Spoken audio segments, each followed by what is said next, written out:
from day 1, February pa. February na pinipigilan nila na matanggal si Senator Soto at mabuwag ang kanilang mayorya at maging minority, ginamit na po pati yung mga kaso sa minority members na kasama namin na huwag kayong milipat. Lumipat kayo, tuloy yung kaso. Pag hindi kayo lumipat, walang kaso. Sinabi na to ni Senator Jinggoy for the first time, inamin niya na totoo.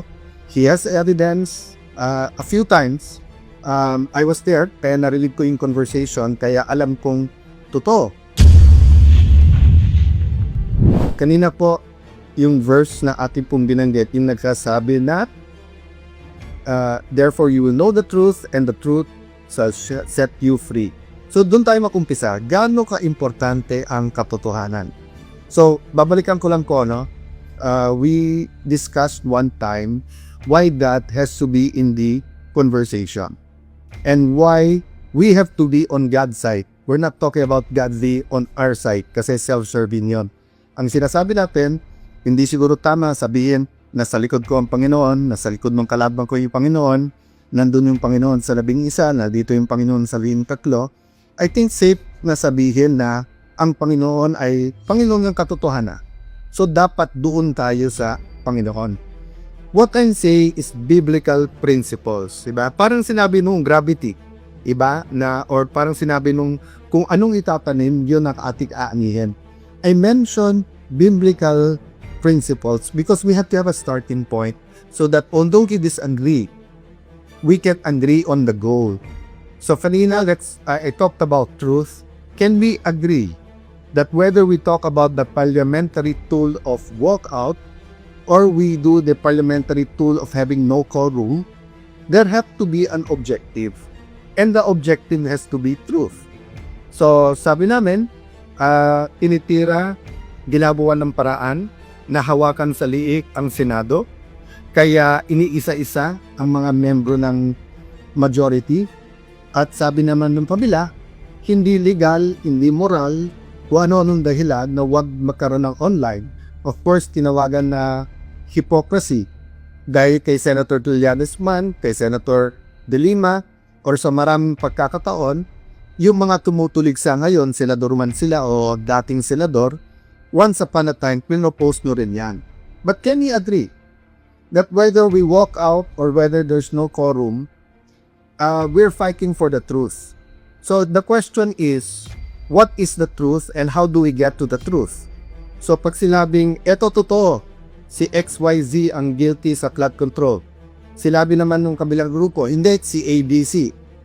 Malay nyo po, in the end, it's not A, but it's B and C.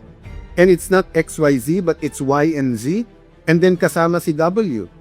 So, the hearing, mading po hearing yan sa Ombudsman, sa DOJ, or Blue Ribbon Committee, are instruments to get there. But it is human instruments, kaya hindi siya perfect. So, dun sa nagsasabing magtrabaho tayo, we agree. Yung nagsasabing na delay ang trabaho, we disagree na yung bagong majority, we point to all of us, including the minority. You had the wrong priorities. The last Blue Ribbon hearing was in January. And from January to present, there have been a lot of developments. The last time we heard from DBM, DOJ, DPWH, many agencies, umiba-iba na po ang mga statistics na pinibigay sa atin. For example, nung unang privilege speech ni Senator Lacson, ang sabi niya, ilang daan yon na ghost project. And then lumiit na lumiit. DPWH, I think, confirmed this until now, did not come out with the actual numbers where I suggested, even last year sa budget hearing, utusan lahat ng District Engineer, una ng picture ang project. Kung zero yung project at bayad na, edi ghost yun. Kung meron project, edi hindi ghost yun, pero baka sa standard. Meaning, may project, pero hindi tama yung pagkagawa. So we have to sort out all of these facts.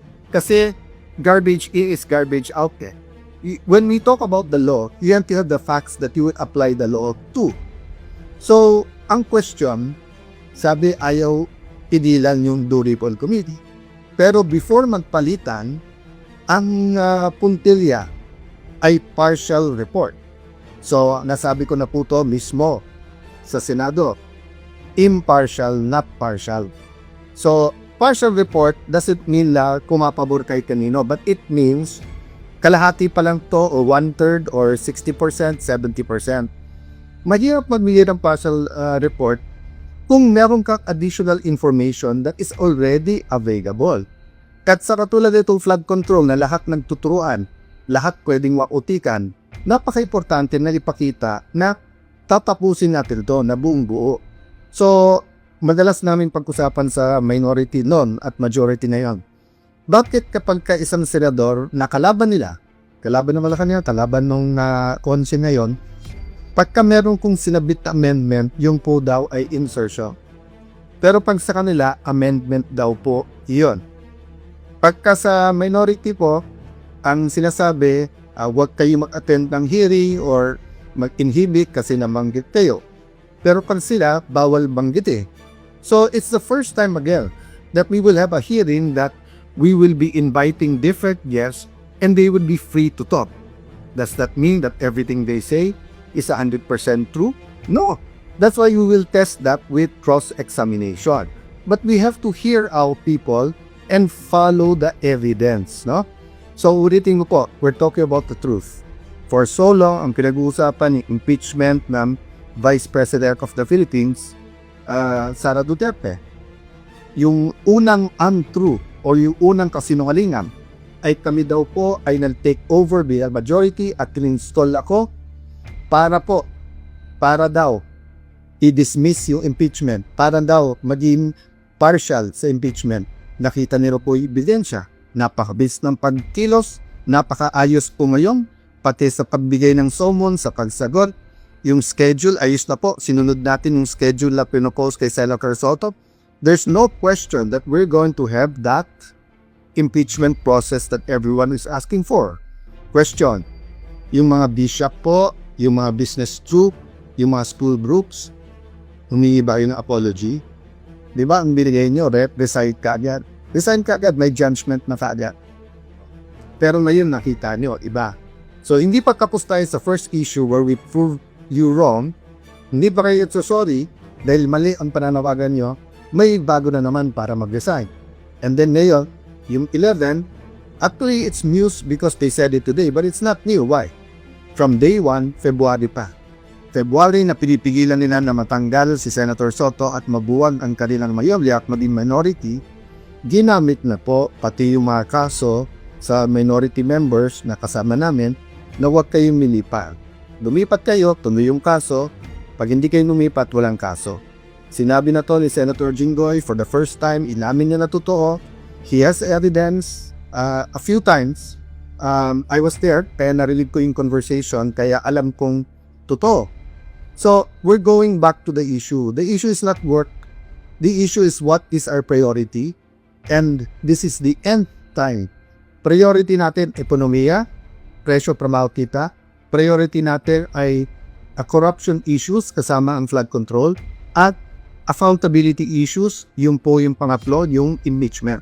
Pinangatlo ko lang po dahil nga nakaayos na yung schedule. It will take time, nagsasagutan pa, nagpapalitan pa ng sagot, yung prosecution at saka yung defense, and then magkakaroon ng pre-trial para hindi po mahirapan ang lahat na intindihin yung ebidensya. Again, I will correct one senator who said that pag sila yung majority, mas maayos yung ebidensya, ilaktan ng ebidensya.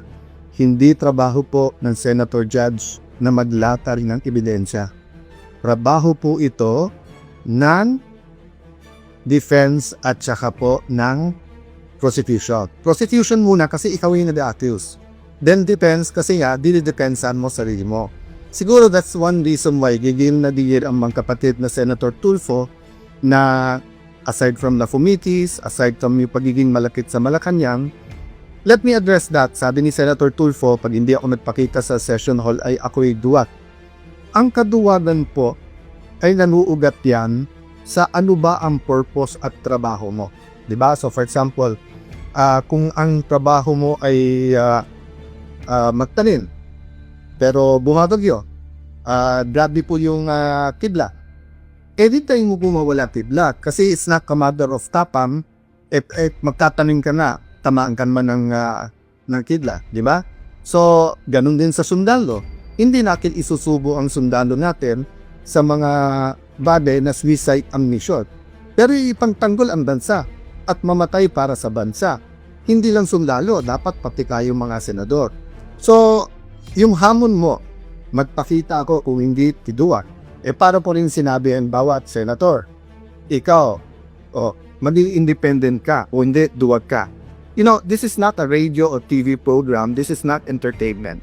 This is the Senate of the Philippines. So we have to be more professional.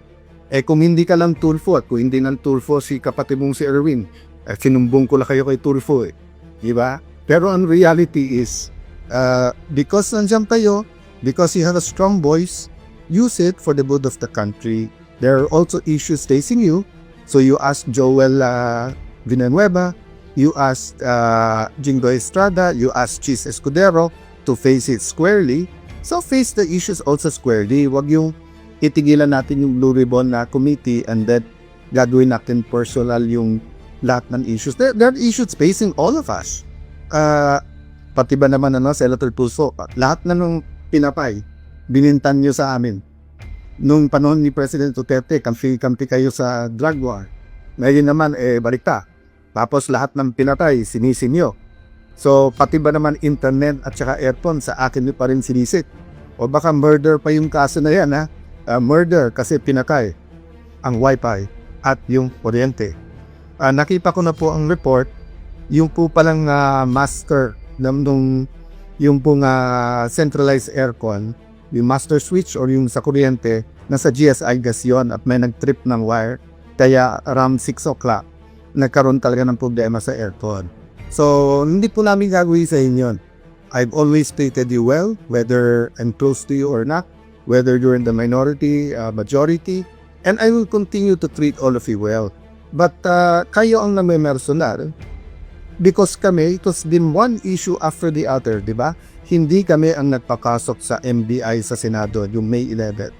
Hindi rin kami ang kumuha ng NBI na fully armado na pinaikutan ang Senado tapos kumasok pa sa Senado noong May 13. Hindi rin kami ang nag-walk out. So you keep saying fresh start. Every Senate president that I've served under, whether I was the majority leader or minority leader, whether I was in the leadership or was just a simple follower, I gave them a chance. So let me ask the 11 majority who's asking me to resign up.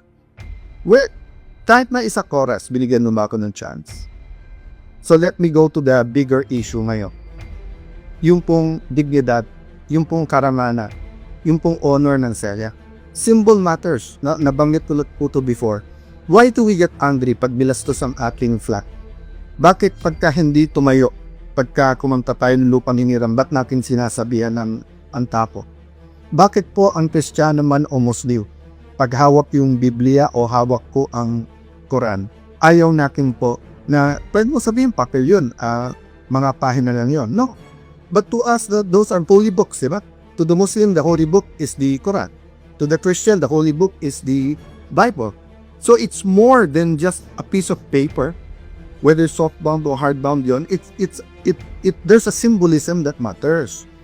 So, na-shock ako sa sinabi ni Senator Lacson. Na-shock ako dahil yung naming isa walang comment sa statement ni Secretary Remulla. Because napakaganda na ng usapan namin, first through the CIDG, through informal and formal channels, na susubo naman si Senator Jiboy, danalin namin doon. And then afterwards sa labas, then nung dumating si Secretary Remulla, sabi niya, sige, kasi nga yung pamilya medyo they didn't to huddle kasi nga medyo emotional na. Pero kamdating sa hallway, nanbago. Diba? At sinabi ko dun sa hindi nakafaalam dahil dun sa mga bata pa, masalimuot pero malalim ang history ng Senate ng Philippines. All parliaments, for that matter, parliaments in the past have been attacked by kings and queens, by president, prime ministers, by dictator, by tyrants, but even by the most democratic leaders. That's why may mga privileges. So in the case of former Senate President Juan Ponce Enrile, Dalawa lang ang posisyon noon, panahon ni President Cory. And everyone knows, at pasensya na po sa pamilya ni Senate President Salonga at President Cory, in our conversation, minsan nasabi ko, panahon ni Cory, panahon ni Salonga, I meant to say yung buong pangalan, but it was, a fast and a biglang term Kasi ibang-kibay kakusapan namin ni Secretary Gamulya, who's a friend. That's why they try to keep it civil. But nung sinabi niyang doon mismo sa hallway, i-aresto, it's not about Alan. It's not about Jinggoy. It's not about what they can do. Na-shock din ako nung sinabi niyang, you lost that right when may nag-state. Okay, first of all, it's not Alan's right or the Senate President's right. It is the right of the Senate of the Philippines.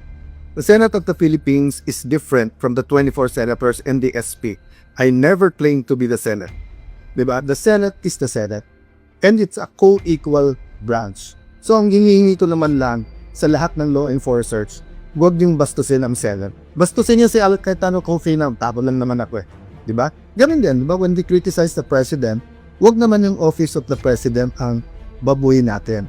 May prestige tayo, but let's hold certain things sacred. Yung ang religion na hindi tayo pare-pareho ng paniniwala, nagbabatian tayo, di ba? Parang nakita ko si Brother Robin, sinasabi ko sa kaya, Assalamualaikum, which is a greeting sa ating mga kapatid na Muslim. Pag may mga special occasion like sa Eid, babatiin mo ng Eid Mubarak. At minsan, this last time, siya pa bumati kasi nga po ano ng issues na nangyayari that day na alimutan ko. So we honor each other and symbols matter to us. That's why nga I was insisting, sir, lambas lang tayo ng pintot ng Senado. At siya naman po ay susurrender. Just to skip back and forth, no? Remember, Senator Bato did not escape. Mismong si Secretary Ruya said that day, wala din silang hawak na wara at hindi naman sila nandun para rescue siya. So he's free to go. But, I didn't feel like arguing that time. That wasn't my point. Senator Jinggoy was not asking for protective custody or sanctuary. So baka nandun nangyari yung miscommunication. But pagdating sa elevator, nakapag-usap kami ni Secretary John Dick, so more or less nagkaroon ng kabilinaw. Sa kaniyang press con, sinabi niya yung mga opinion niya. But I disagree with that. But I won't disagree with it. I disagree with it, but I won't argue. But nung lang ako nagtaa, Senator Lacson may silabi pang mabigat, yung iba, wala man namang salita. Si Senator Win, gusto maging Senate President. Tatudot din his chance. Umakyat, minority majority. At sabihin, Sen, hindi issue si Jinggoy. How you respect the Senate premises and how you will process his arrest is more important to all of us. That's why I was emphasizing, marami akong pwedeng gamitin na example. Bakit ko ginamit yung sa the great statesman and the great Senate President Salonga? Because Senate President Salonga was put in jail. He was injured in Plaza Liranda. Former Senate President Enrile, he wasn't Senate President yet then, was Minister of National Defense. He issued some of the arrest orders. And despite na halos kahit anong gawin ni President Porilon at kahit ano sabihin kasi talagang sa tao sobra yung pagmamahal, ano silang ni Senate President Salonga? Not here. Tapusin niyo yung sesyon. Pasalitain mo na. Sabi nila, hindi kasi pagka below 6 years pwede mo doon. Yung kung kilaso kay Senator Gile na rebellion complex with murder was non-lailable. Diba? So yung kung pakiusap ko, huwag natin idama yung mga institution, diba? DOJ o Ombudsman. We'll have issues with who holds the office. But we have to be mature enough, rational enough, professional enough to protect the image, to protect the dignity of these institutions. So sabi ni Senator Lacson, ng minority, hindi daw nila tinitigilan po yung hearing sa first take. But if you look at their statements, isa na lang mauhan nila o mabawas sa amin, they can get the pumitis na. Now, whether sila nagsabi niya o yung unofficial spokesperson. And it's in the letter today from Senator Lacson, belated happy birthday. Sabi niya, I drink in every year kasi ka-birthday niya ang mom ko at ka-birthday niya then si dating governor at ngayon vice governor Singson na Ilocos Sur. So magkaka-birthday yung tatlo kaya natatandaan po pareho. So kahit na magkaiba kami ng opinion, binabati ko yan parate. So sabi po ni Senator Lacson, This refers to the notice of the night hearing of the committee of the Blue Ribbon Committee. But the last paragraph, second to last, I raise this matter as it is determinative of how the committee can legally constitute a forum, entertain motions, or validly ask questions during the scheduled hearing, among other concerns. So, tinatanong niya kasi kung constituted na dahil wala kang mga membro yung minority. Paulit-ulit po kami sa Section 19 ng rules. Nakita niyo na po yan, nabasa na ng marami, napag-usapan na yan, na habang wala pang kapalit, sila pa rin. Pangalawa po, ang majority, madalas magbasa ng maglagay at basahin po ang chairman, vice chairman, members. Until our last session, ni isa na committee, hindi naglagay yung minority. Di ko alam kung talagang sila ginagawan lang sadya or talagang naniniwala sila. Kasi sabi nila, isang araw lang daw ako, isang linggo lang. Abo, I agree with them. I don't agree na isang araw lang, but I don't know. From the start, I told everyone, I leave it up to that. I'm at your disposal. Magpakita yung 13, alis sa urya. Diba? It's a walk of faith. Walking dead niya Bakit? Kasi from the start, target ibalik sa kanila yung 13. Whether it's Will Gatchalian, whether it's Tito Soto, kung sino man sa mga kaganang-galang na senador sa minority, kung may kapanggap-tanggap sa kanila sa amin 13 o wala, nasa sa kanila yan, di ba? But ang point ko is, kayo ang hindi nagbasa ng membro niyo, then sasabihin nyo, ba't hindi nagkapalaho? Tapos pag man schedule ng hearings, meron naman nag-hearing na yung mga Baykabela, di-hearing. Yung Ways and Means, nag-hearing. Hindi naman kayo nagtanong kung bakit walang minority. Bakit sa Blue Ribbon, marami kayong tanong. Diba? So, ang importante dito, lumabas yung totoo. Kaya nga iringgita na lahat ng membro ng minority. Lahat kayo welcome. Napaka-importanting hearing ito. Sana hindi isang hearing lang. Napakaraming ibang issue. We have to tackle it one by one. Yun po sinabi niya tungkol sa hospital bill, no? Senator Subiri, kaibigan ko na madalas, even after the walkout, bumaba siya, sabi na walang personalan, we're all okay. So I won't take it personally, but if you remember, Senator Subiri, that has been on our agenda, I think, for at least last week, but I think more than that. Ilang beses from nagre-recess tayo, bumababa ako at tinatanong ko kay Senator Soto, kay Senator Risa, kay Senator Lacson, pwede na may take up to, minsan okay, minsan bukas na yan. So, kanina naman ang nag-walk out nung last Tuesday.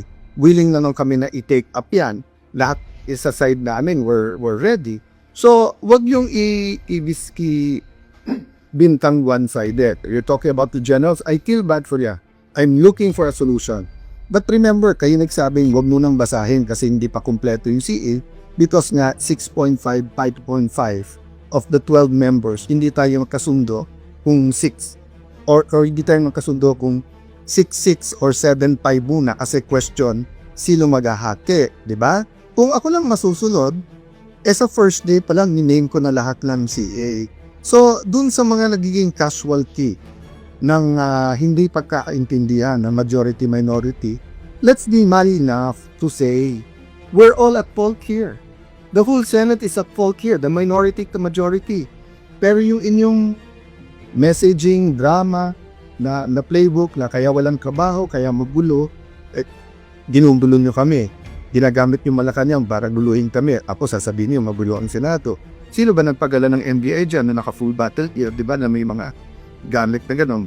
So, guys, I'll continue to give you, and addressing myself, the Filipino people who are watching now, I'll continue to give you the inside story. And I invite the other side to give the inside story, see, the context, di ba? That is important in how we make decisions. So, tanungin ko po kayo, gusto niyo po mag-session tayo, pero gagamitin po nila yung numbers dahil po dun sa hindi makapasok si Senator Bato at dahil kinulong na si Senator Jinggoy, tapos pinakapot yung iba namin makasama na susunod na kayo, tapos hihintayin kung may event or hindi pwede isa namin kasama or left CR lang, tapos papalitan nila yung mga miyembro ng committee, so hindi matutuloy yung Duricon committee sa Thursday. So, is may Adam, why don't we have a meeting tomorrow about how the the Blue Ribbon Committee should proceed on Wednesday. You know, I've talked many times to Senator, or on Thursday, tomorrow meeting for Thursday, I've talked to Senator Marcoleta many times. He's a very reasonable person. He's intelligent, he studies, he deep kasi ang paniniwala at paninindigan niya eh. Sometimes din si Senator Lacson, no? Kaya ko sinasabi sometimes kasi sometimes one-sided eh. Hindi makikilig sa reason, pagpipilikan kahit mali, tama pa rin. Diba? So, it's up to you. Whether your messaging is simply pumasok kayo, duwag kayo, and resign, or whether you want to talk about the economy, inflation, impression ng bigas, paano yung mga OFW na mawawalan ng trabaho. Kami, we're coming up with a schedule. Sa lahat ng committees, welcome kayo. And siguro aminin niyo naman, most of the work is done in the committees. Pati LEDAC nga eh. Pati LEDAC, handa na kaming pumunta, pinakancel. Tumawag pa sa akin yung nag-organize na kami ba yun lang. Sabi ko, hindi siya, ready kami end time. I think twice to na parating sa Malacanang, we're ready for the LEDAC end time. Ang problema, naglalabi nga yung 11, yung minority na huwag pumilos ang Malacanang na any kind of recognition. Ang masama, wrong information pa bibigay. So kung may nakikinig sa Malacanang, we're not your enemies. Many people, may it be in the cabinet or may it be in the 11 minority, ay namo-onse giving you, they want us to fight because sila ang may beef sa amin. Kami, we want the truth. We want to work together to address inflation, address poverty, address corruption, address accountability. So again po, ito po ang inyong likod, si Alan Cayetano na papaliwat, nagbibigay ng konting liwanag sa mga pangyayari. Be patient po, be patient because these are existential issues for our nation. A nation divided will fall, but a nation na mas malaki pa yung ninanakaw kaso sa ginagamit sa tao will also not rise, di ba? So an independent Senate will be at your service. Pero ang Senate na hawak sa liig ng Malacanang at ang Senado na takipan, ang mangyayari po niyan mas maganda o singbigat lang ko yung tahimik or quiet or silent na Senate. God bless you guys at salamat sa aking mga Senate media sa tanong niya na mag-react dun sa ilang issues sa press con kanina na 11 minority members. God bless you.